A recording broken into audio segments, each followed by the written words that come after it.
Hello, and welcome back to Blue Geek Sports episode number 5. And today is going to be a roundup of everything that's happened the last few days in the World Cup, as we are now in the last 16 phase. We are, in fact, just under 2 hours away from game number 5, which is Brazil against Mexico. More on that in just a minute. First of all, on Thursday night was the final games in the group stage, groups G and H. The situation was already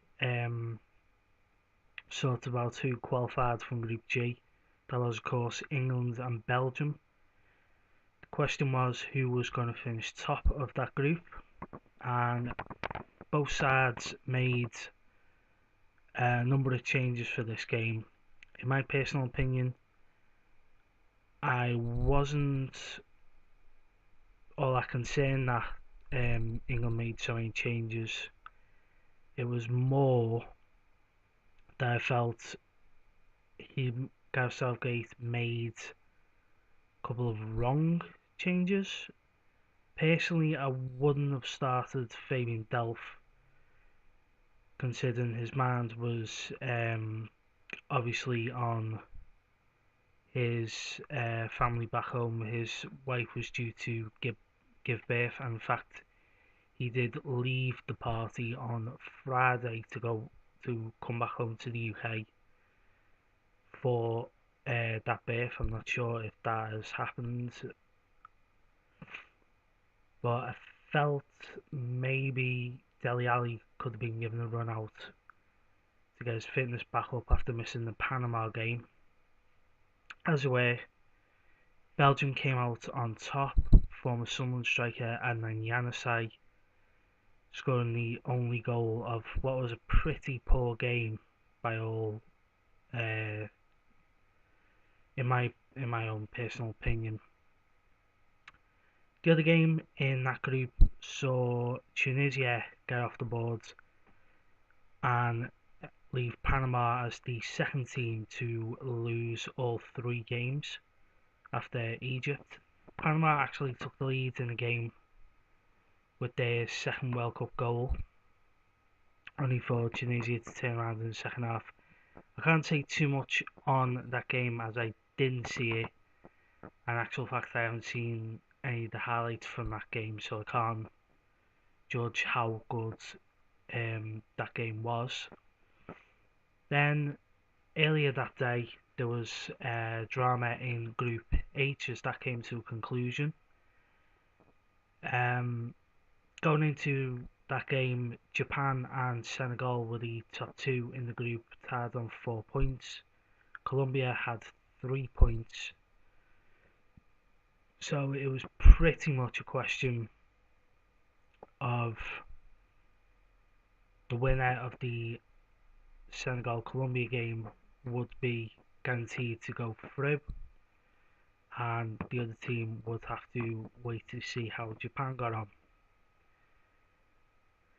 Both sides were given a bit of a helping hand in that one, as Poland took the lead with a well-worked goal from a free kick.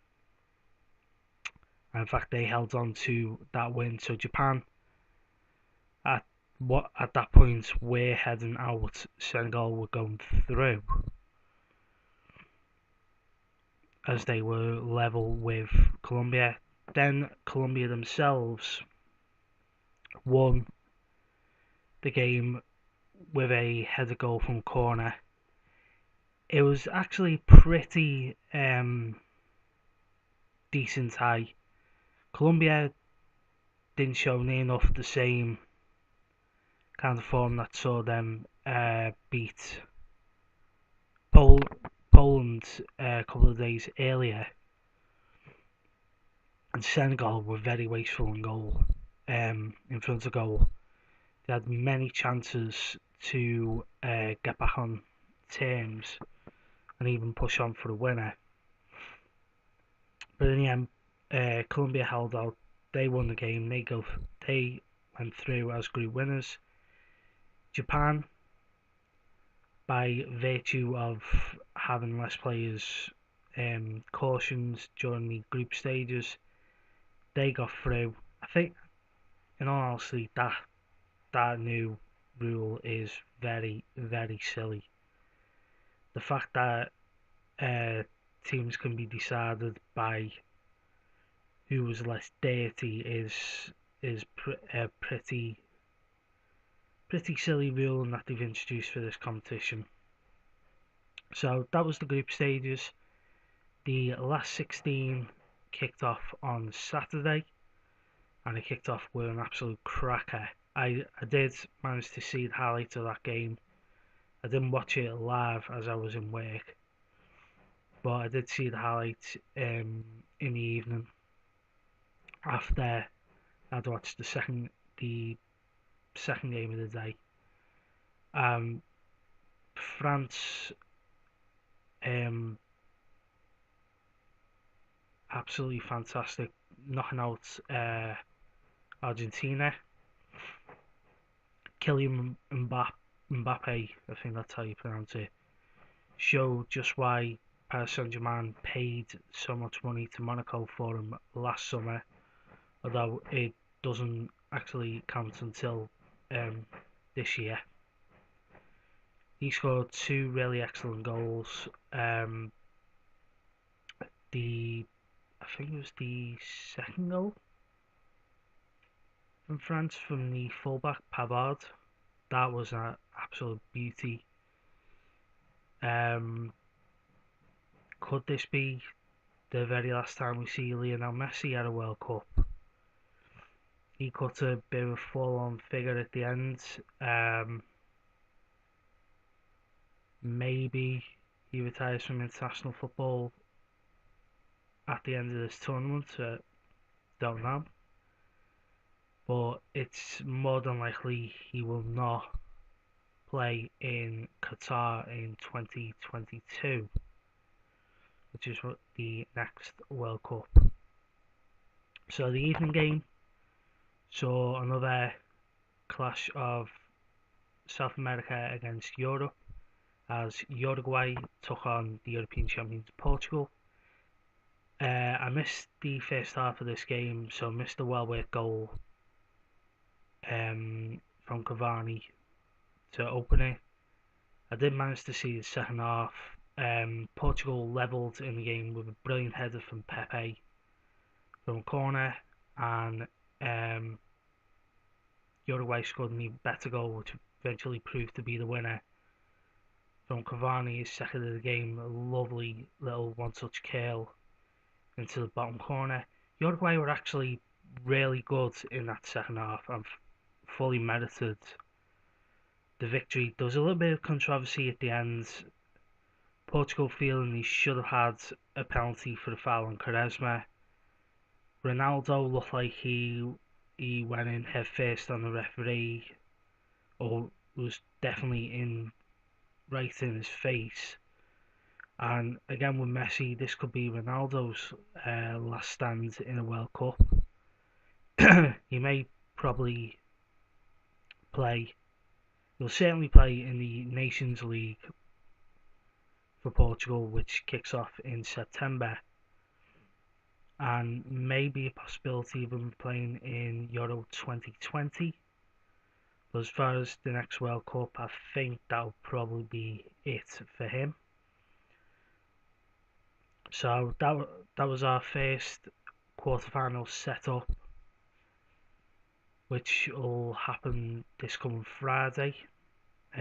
France against Uruguay should be a really good game. I will speak more about that in Thursday's video. But yesterday's action, again, I missed the early game, which was the host Russia against Spain.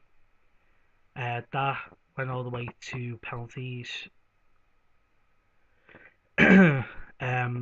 Spain took the lead through an own goal from a corner, although Sergio Ramos was trying to claim it.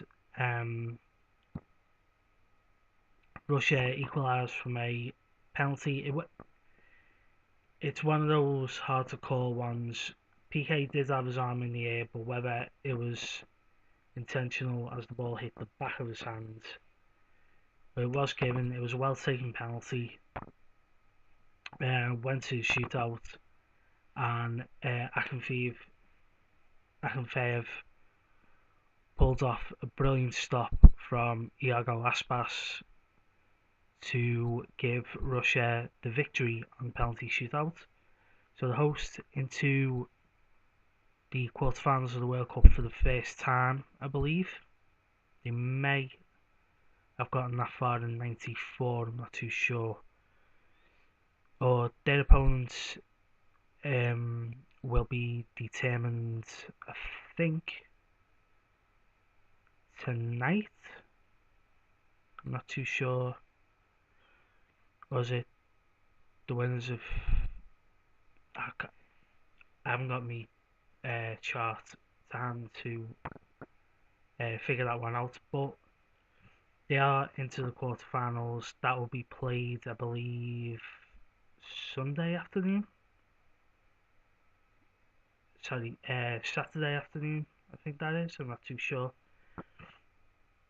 The other game last night, Croatia Denmark. That got off to an explosive start. Denmark taking the lead inside. I think it was something like 62 seconds. The fastest goal of this year's World Cup from a poor bit defending from Croatia from a throw-in. Croatia equalised a couple of minutes later through Mario Mandzukic. Again, another defensive mistake. But after that, the game was really, really poor. Denmark had chances. Croatia looked a bit out of sort, but they got to extra time, and it looked like being heartbreak for Denmark. Um, 7 minutes from the end of extra time, Croatia were given the penalty. Through ball from Ivan Perisic set the forward away, rounded Kasper Schmeichel, but for some reason he drew the foul in rather than rolling the ball into the empty net. It was a penalty, unfortunately, because the new red card laws, it wasn't deemed red card worthy, the foul, so Denmark still maintained 11 men, but the penalty, in my opinion, was really poor. People were full of praise for Kasper Schmeichel for the save, but it was it was a pretty easy save, and it was a really poor penalty from Luka Modric. So we did go to penalties. Again, first two penalties, one from each side, saved by the respective goalkeepers. The next couple were scored. I got down to the final two kicks. The Croatian keeper pulled off a brilliant save to deny the Danish taker, I think it was Jorgensen, and then it was Ivan Rakitic of Barcelona who had the chance to win the game. He scored his penalty. Croatia are through to the quarterfinals. Indeed, in actual fact, just thinking now, it is Russia against Croatia in the quarterfinals. So tonight and tomorrow wraps up the last 16 stage. Today, the other game is Brazil against Mexico. That should be a really fun game. Mexico have looked pretty decent in the group stages, and Brazil are Brazil, full of talent. If you'd ask me my opinion, I think Mexico might cause an upset in that one. Maybe not in the 19 minutes, but certainly if it goes into extra time and even penalties. As far as the evening game, Brazil, Belgium against Japan, the winner will play the winner of Brazil, Mexico. On paper, you'd have to say Belgium, with all their talent, should win it, but Japan won't be pushovers. They will push hard. If you remember back in the opening game of Group H, they actually beat Colombia, although Colombia were down to 10 men, and they done brilliantly in coming back from behind twice against Senegal. They were a little bit poor against um, Poland on Thursday, but um, I wouldn't say necessarily it was that much of a banker. If Japan defends solidly, I'll leave that one in for free. Um, Belgium might find it hard to break them down, and they may actually be pushed all the way. So as tomorrow, of course, my focus will be on England's game against Colombia. England squad back up to full strength after knocks to Dele Alli and John Stones. So it should be the team that beat Tunisia in the opening game. Maybe Jesse Lingard maintains his place in place of Raheem Sterling, possibly. Maybe Marcus Rashford gets a start.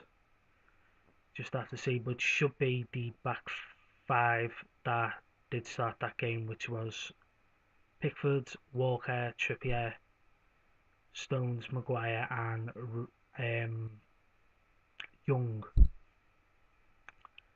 So I'm looking forward to that. If England go out the box the same way they did against Tunisia and Panama, then they have a good chance. Colombia may be missing James Rodriguez, which is one of their key players, but they do still have Juan Eduardo and Falcao in their midst.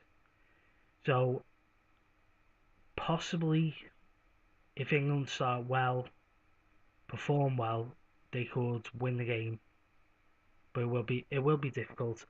I'm gonna go with a draw in 90 minutes, maybe England nick it in extra time.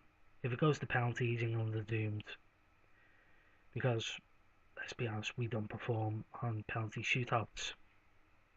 The earlier game will be who the winners of that tie face, as Sweden take on Switzerland. For me, Sweden are just the stronger team. I would fancy Sweden to win that one quite comfortably, but you can never write off the Swiss. It's possible they could cause an upset. Either way, I'm definitely looking forward to watching that game. I'm looking forward to watching all four games, having missed so much of the action over the weekend. And then, of course, Friday is the start of the quarterfinals. So, check back here on Thursday. We'll round up the final two last 16 games and give my views for how I see the quarterfinals going. But until then, like, share, subscribe, comment down below what you think the games will go. I'll be back on Thursday. Until then, this has been Blue Geek Sports on the Blue Geek Review channel. I've been the Blue Geek. Take care.